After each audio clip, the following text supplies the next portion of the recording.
Hey, it's Clay, and this will be a video chart on ticker symbol FNMA. We will take a look at the 30-minute time frame. Real quick, what do I mean by 30-minute in case maybe you're new to charts? Instead of each one of these candlesticks here representing 1 day's worth of price action, which is what you would normally see, each one represents 30 minutes. So this here may look like, let's try another one that didn't work out too well.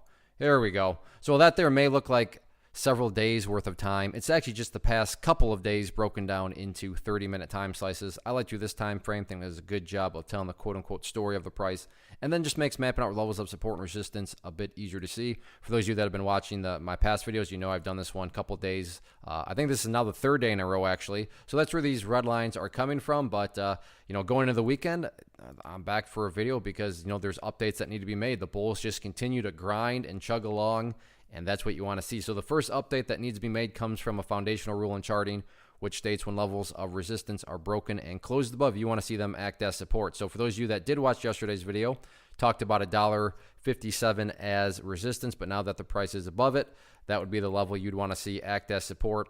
And so far, so good. You can see during the final 30 minutes here, the Bears actually back tested it right there. But to give credit where credit's due, the Bulls did a good job of holding that support. Now, don't get me wrong. I'm not saying that if the price falls below, $1.57, that the entire chart's ruined or anything like that. But yeah, if the price can manage to stay up above it, that would certainly be a huge sign of power. Taking a step back and looking at things from a bigger picture point of view, that is where the purple line there comes into play, which is the 50-period simple moving average.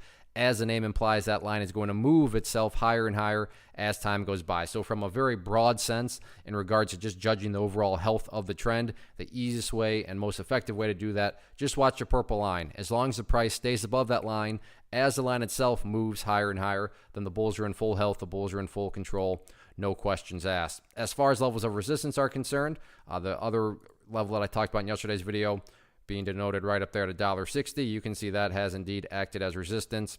So while I'm not saying it's impossible to break through that or anything, I'm just saying it makes sense why the price is struggling around that area. But I do want to get one more level of resistance mapped out now.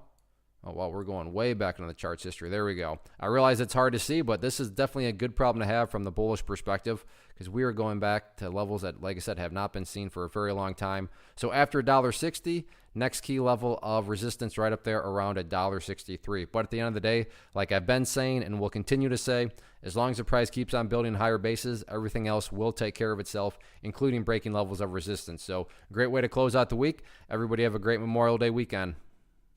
One of the biggest questions that I get is, hey Clay, how do you find the stocks that you trade? So what I've done is put together a free resource guide where I talk about the tools that I use to locate stocks that I find interesting and think may have potential. So if that sounds like something that could add value to you as a trader, then click on the image that is up on the screen right now and I will email you the guide. The guide itself is very short and to the point, and best part, it's completely free. Thanks for watching the video. Let me know if you have any questions.